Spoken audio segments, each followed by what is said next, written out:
pitch, and then we can take questions. Well, I just got off my radio spot, and I wanted to make sure I thank the fans for how loud and energetic and how they were today. This place was unbelievable, and that's a credit to our fans. They obviously supported us for all the time I've been here, well before. And I thought they were as loud as they've ever been today, and that was terrific.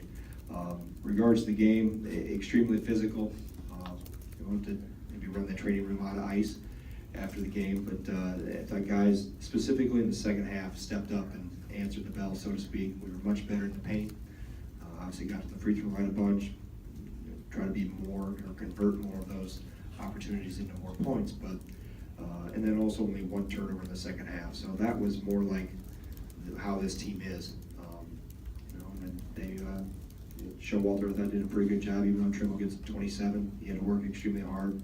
Foul trouble, guys off the bench did a great job of helping us. Obviously, Brevin came in and was able to chase Herder around and do that. Met other guys, Khalil on Trimble, all kinds of help that maybe doesn't get noticed or doesn't have a stat in the box score. Those things were all very important, specifically when we had to battle through that much foul trouble. So, great team win, proud of our guys. We've got a heck of a team, as I thought when I saw them back in November early, that nobody was talking about them, but they were going to be pretty good. Obviously, you got a player like Trimble to build around, and those three freshmen are pretty good, but they've obviously grown throughout the year. So this is a heck of a win for us, and guys played well. Jeff. Greg, I mean, the numbers that happened, Hayes put up were obvious, but I'm just curious what you thought Bronson, Trice, and especially Pritzel gave you today in terms of timely plays, whether it's a shot, a rebound, a cut, things like that. Yeah, obviously Brevin with 5 offensive rebounds, and I'm not so sure we didn't score on all 5 ones. That there were obviously at least one putback that was down in front of me. Remember specifically the others, whether we scored in that possession or not, but he gave us some energy, and I thought the matchup for him chasing around Herder was good. They were almost clones of each other, so that was good. Trice, I thought, again, not knowing how Bronson was going to be, was he going to be able to go? We planned as if he wasn't going to go yesterday, even though he practiced with us. I knew Trice would be ready to go, so that's the way I needed it. I couldn't wallow in indecision. So I decided yesterday Trice was going to start regardless. And Bronson came in, did a good job, and they kind of counterpunched with each other a little bit. And the rest of them, like I said, Khalil, even though the numbers don't show, I thought defensively he did some good things. And we had to play him at the 4 at one point in time, so, and Hayes at the 5. So, like I said, everybody had a hand in the outcome. Jim. Greg, it's hard to measure urgency sometimes, but did you see that quality out of your team after halftime? Well, I mean, if you just look at numbers, 3 for 13 in the paint in the first half, 11 for 17 in the second half. I'm not a mathematician, but I know that's a lot better. So that helped. We finished around the rim. We didn't fade away. We went strong through people. We drew fouls, and that's when we do it. That makes us really good. And when threes go down, and that will happen, then we start to sparkle and shine. But we have to find other ways. And we've always been a program that wants to pound it inside regardless, and taking care of the ball was also a big thing in the second half too. To be able to go through the half and have one turnover, and I'm not sure what it was. Anybody know? There's nobody in the locker room knew. At least nobody wanted to admit they had it. But I'll find it on film. But I just thought we played more mature second half. Maybe we grew up in the 15 minutes we sat in the locker room. I don't know, because the first half we were getting the ball at the right spot, but we weren't. The production wasn't what it needed to be. Bronson got stripped.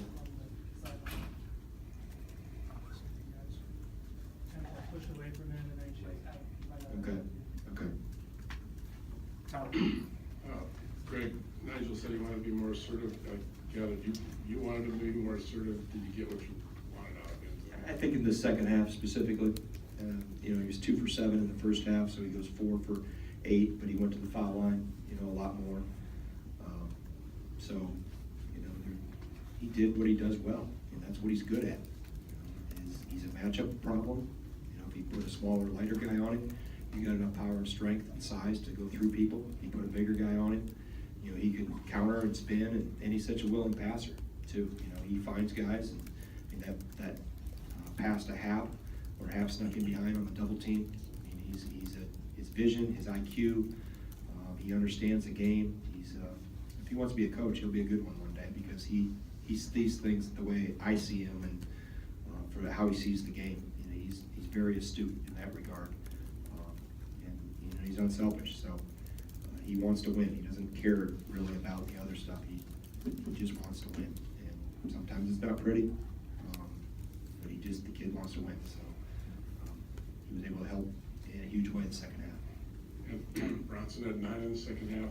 What does it do for you when his shots started going in? He had 1-3, but he had a couple of Some pull-ups. Yeah, I mean, puts a lot more pressure on the defense, takes some pressure off us of having to score all the time in the paint, and he made plays. You know, I thought the ball screen was something we were going to utilize quite a bit in this game based on what we had seen on film.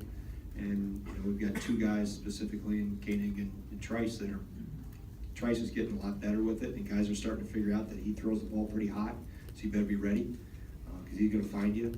And you know, they were both able to make some plays in there. You know, we missed a lot of opportunities in the first half too. He had to refuse a ball screen and got to the rim. Talking about Trice, and I think even Koenig got there once and missed one in the second half. But that helps. Anytime you can make a play in that mid-range area, that puts a lot of pressure on the defense. Down to your left. Obviously, free throws were a big advantage for you guys tonight. Does it worry you that still this team struggles to make them? I think you guys hit 57% tonight. What, I mean, I lose sleep, or I mean, Do you? no.